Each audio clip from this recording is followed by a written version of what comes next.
તો રાધે રાધે ને જય શ્રી કૃષ્ણ બધાને। તો આજે આપણે બનાવીશું સરસ મજાના પાલકના ગોટા।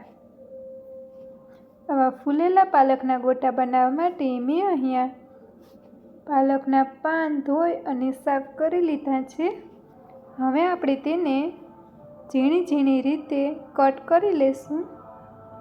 આ રીતે આપણે પાલકના પાન કટ કરી લીધા છે। હવે આપણે તેનું અલગ રીતે ખીરું બનાવીશું। તો ખીરું બનાવવા માટે મેં અહીંયા પાલકના પાનમાં મીઠું, ઈનો નાખવાથી આપણા ગોટા ફૂલી અને દડા જેવા થાય છે। ગોટા પચી જાય તે માટે આપણે તેમાં થોડીક હિંગ પણ નાખીશું। પછી આપણે તેમાં લીંબુનો રસ ઉમેરી દઈશું।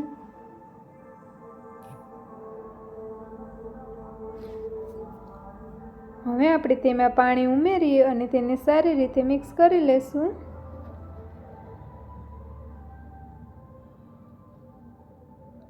તે બધું મિક્સ થઈ જાય પછી આપણે તેમાં ચણાનો લોટ ઉમેરી દઈશું।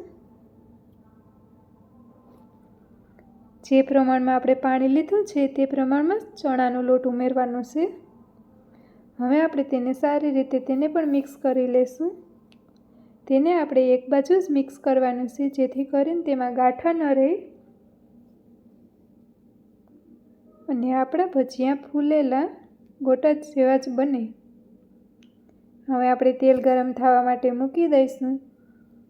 તેલ ગરમ થઈ જાય પછી હાથની મદદથી આ રીતે આપણે ગોટાને તેલમાં પૂરી દઈશું।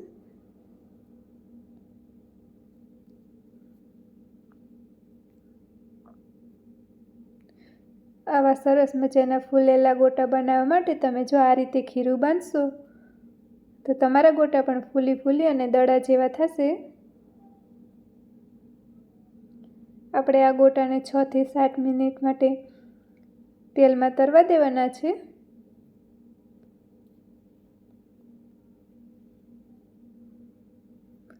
આપણે ગેસની ફ્લેમ મીડિયમ રાખીશું જેથી કરીને તે અંદર પાકી જાય।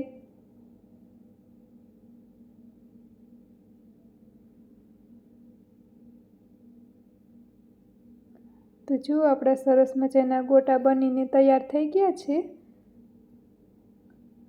હવે આપણે તેને એક ડીશમાં કાઢી લઈશું અને તેને લાલ ચટણી અને દહીંની ચટણી સાથે આપણે સર્વ કરી દઈશું। આવા ટેસ્ટી અને સરસ મજાના ગોટા તમે પણ એકવાર ઘરે જરૂરથી ટ્રાય કરજો। હવે આપણે આવા સરસ મજાના બટેટાના ચિપ્સના ભજીયા બનાવીશું।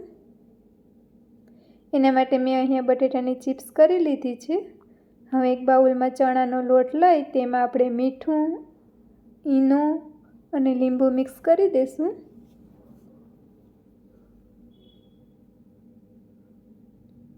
પછી તેમાં પાણી નાખી અને તેને સારી રીતે મિક્સ કરી દઈશું।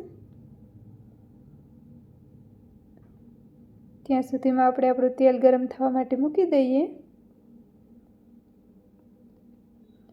હવે આપણે તેમાં બટેટાની ચિપ્સ ઉમેરી અને તેલમાં તળી લેશું। તો જો આપણું તેલ ગરમ થઈ ગયું છે। હવે આ રીતે આપણે બટેટાની ચિપ્સને તેલમાં તળવા માટે નાખી દઈશું।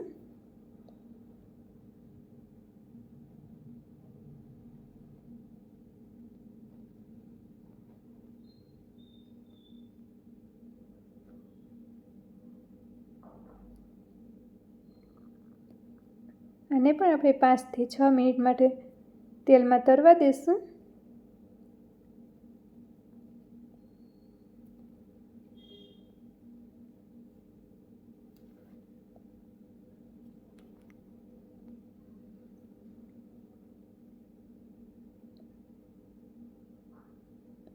તો બની ગઈ છે આપણી બટેટાની ચિપ્સ જેનો કલર ચેન્જ થઈ ગયો છે।